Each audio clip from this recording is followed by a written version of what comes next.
The shadows in the dark places won't leave me alone. Hello everyone, I'm writing this primarily as a way to note down and document some really terrifying and unexplainable things that have been happening to me recently.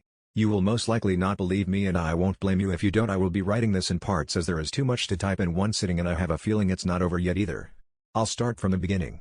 My name is Ella Lane, my friends call me Elle, please feel free to as well. I'd love to interact with anyone who is willing to reach out to me, so feel to, I will respond to as many people as I can. But anyway, I'm 22 and I'm currently working as a cleaner for a school in the house of a wealthy priest named George Morgans. He's very well liked by the people on our island. I usually don't see him much as he's never in his house when I arrive to clean it, however yesterday was different and I'll explain why.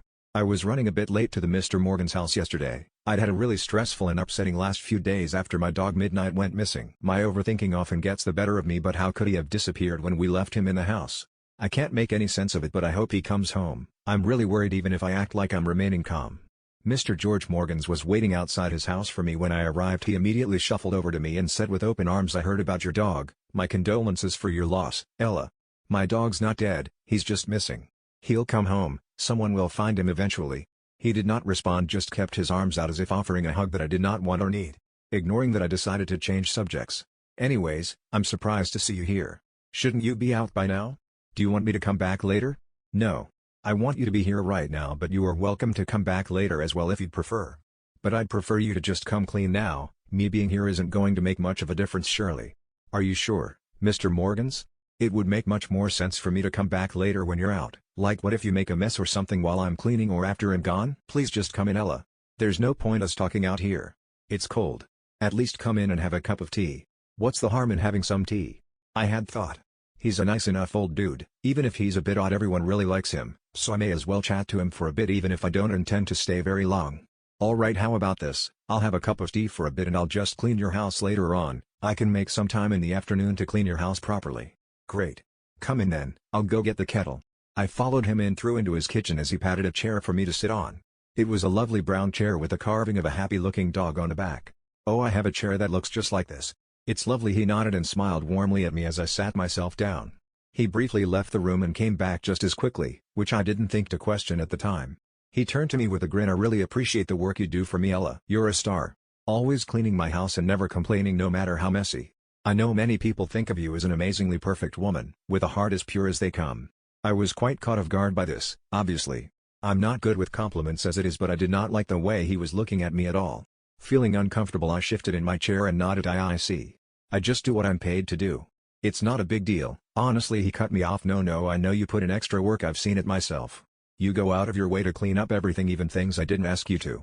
And you're always in a great mood, going about with amazing and admirable energy, that I imagine is due to your music since you typically dance around a bit. Ahaha. He must have saw my expression of extreme discomfort and confusion, as he immediately clarified. Don't be concerned, Ella, I should have explained better. Ahaha. I have several cameras installed around the house, not for the reasons you may assume, but rather to keep an eye on things while I'm out the house. Don't worry, however, you'll understand soon enough.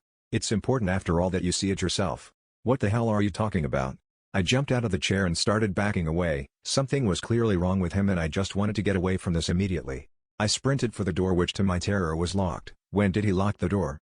I heard sprinting behind me, then felt a bang as everything went black and I felt myself hit the ground. When I awoke, I was sat in the same dog chair, but I was in a room I didn't recognize. It was so dark I could barely see anything. I felt cold, but the silence was more disturbing. I steadily stood up, observing my surroundings.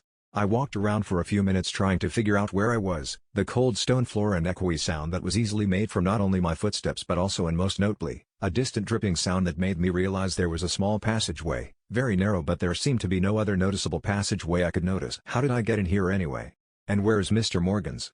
All I knew was I felt I should go through the passageway and find out where it leads. I got down on my stomach and started crawling through the passageway. It felt like I had been crawling for ages when I finally saw it in front of me. I was suddenly filled with hope that I was going to get out of wherever I was. I reached the end of the passageway and into a new room. Unlike the other one, this one had light in it coming from a random torch pointed upwards, which was when I realized two things. I was wearing only a thin robe that hung down to my waist that was really tattered and dirty, and a pair of very clean white knee-high socks. I remember almost breaking down in fear. What happened to me? Why am I dressed like this? Where am I?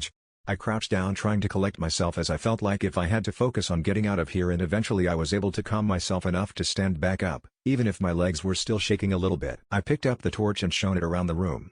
It was all stone and completely empty other than a singular picture frame sitting on the floor in the corner of the room. It was a dog sitting in a dark corner in front of a large shadowy figure partially obscured from the camera. I knew immediately that it was a picture of my dog, Midnight.